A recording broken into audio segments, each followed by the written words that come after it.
Hi, I'm Marty Nemko. Of course, no reasonable case can be made for debilitating sadness, let alone for depression. But our perkiness valuing society deems even mild sadness to be a character defect, or at least needing of repair. What's wrong, Pat? Yet a defensible case can be made for a mild state of sadness. Perhaps making that case here will promote self-acceptance among people who, because of biology and or environment, walk the earth a little less chipper than average. So I want to talk about sadness's advantages. The first one I want to talk about is it facilitates examination of life's underexamined dark side. At work, in the media, even in personal life, the focus tends to be on life's bright side. Yet the dark side does warrant significant attention because that facilitates improvement. For example, sadness about one's job or relationship is often prerequisite to doing the hard thinking about how to improve it. Sure, in theory, a person can go directly from awareness of a problem to solutions, but often sadness is prerequisite. Another advantage of sadness is improved motivation to act. It's related to the previous advantage. Mild sadness may boost one's motivation to improve themselves and maybe that of others. Joseph Forgas in UC Berkeley's Greater Good magazine explains, quote, "Happiness signals to us that we're in a safe, familiar situation, and that little effort is needed to change anything. Sadness, on the other hand, operates like a mild alarm signal, triggering more effort and motivation to deal with a challenge in our environment." End quote.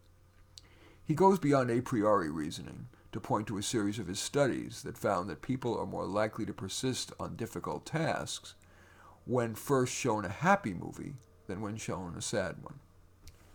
Another advantage of sadness, moderate sadness again, or mild sadness, is that it facilitates reflective moderation rather than hubris. The loud and proud set often goes beyond upbeat to overconfident and hubristic. Wisdom more likely accrues from circumspection, the careful consideration of a wide range of factors, which generally, per Aristotle, leads to moderation, the so-called golden mean.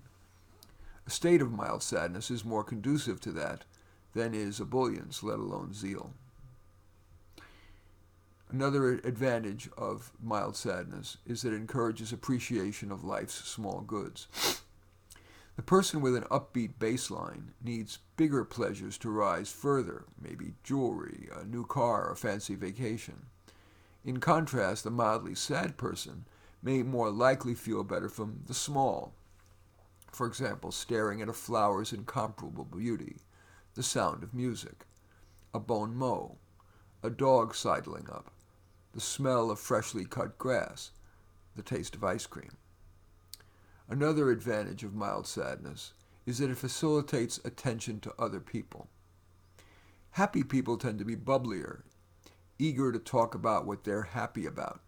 Yes, that can rub off, but it can also make conversation partners feel less than and not cared about. The sad person may be more likely to create a safe space for others' candid sharing of feelings, thoughts, and fears, which, per the aforementioned, may be prerequisite to improving their life. And a final advantage of mild sadness is that it may facilitate memory, having better memory. Happiness may reduce focus. The aforementioned series of studies found that people remember more when sad. Forgas reports, quote, "Research like ours consistently finds that happiness can produce less focused and attentive processing, and so increases the chance of misleading information being incorporated into memory, while a negative mood improves attention to detail and results in better memory." End quote.